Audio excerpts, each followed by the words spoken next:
Apple is not in the innovation business. Or maybe not anymore. Debatable, but that's why I'm making this video, I guess. About 2 weeks ago, Apple announced in a press release some updates for Final Cut Pro, and I have mixed feelings about it.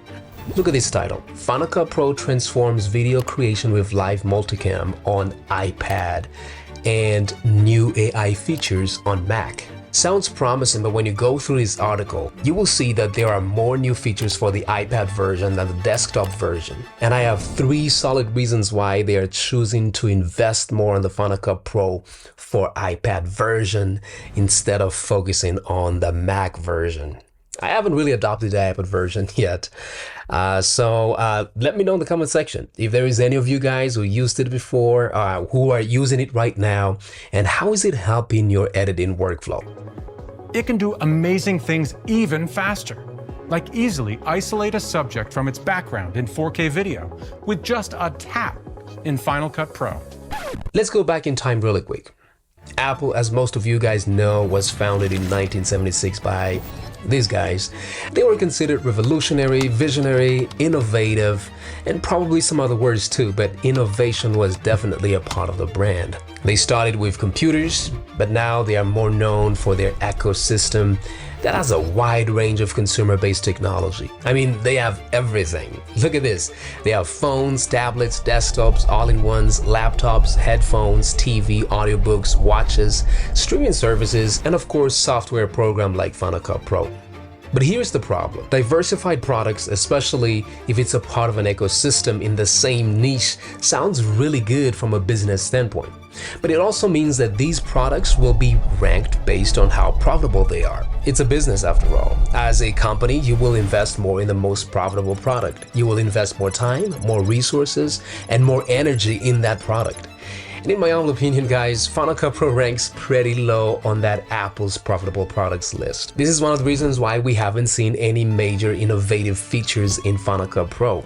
It doesn't generate as much revenue as other products. And it looks like their solution for this is a cheap monthly subscription for the iPad version. That's why they are investing more in that version because, subscription-based version. If you guys remember, Final Cut Pro was launched in 1999 and it's been a go-to for video editors for years thanks to its innovative and user-friendly design. Or should I say very user-friendly.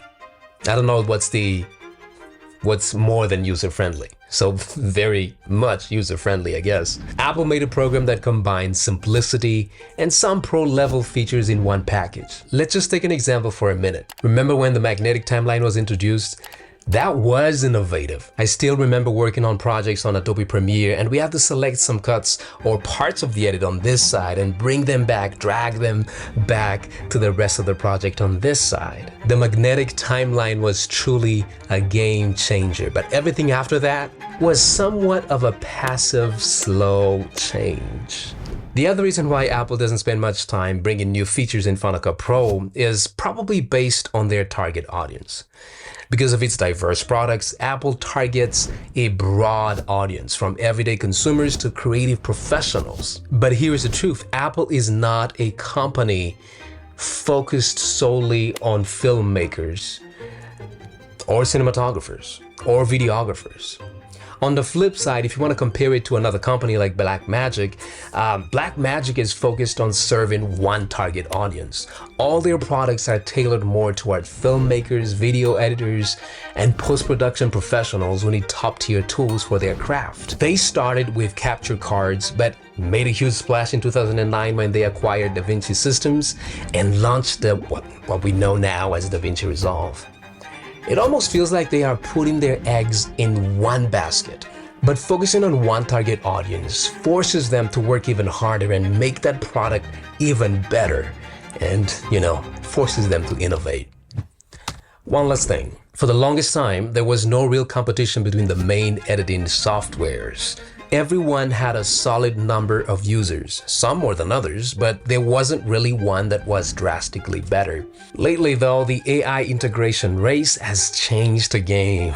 The competition is a lot more aggressive. There are also new players in the game, and the model of offering a free version of a lot of tools seem to be working just fine for some companies. So DaVinci Resolve really pushed everyone to work harder. And now there are other companies like this that are also offering free version that can actually do a lot of things. But here's the truth. I think all of this competition is a good thing, especially for us users. Once again, it will force all these competitors to work harder and add more features in their software, because if they don't, they will be left behind. So what are we doing, Apple? What are you going to do? Anyway, just want to share my thoughts today, seeing these competitors going back and forth, especially when it comes to video editing and just content creation process. Let me know what you guys are thinking about the direction where Apple is going, especially for Final Cut Pro users. And I will see you guys in the next one, hopefully. Peace.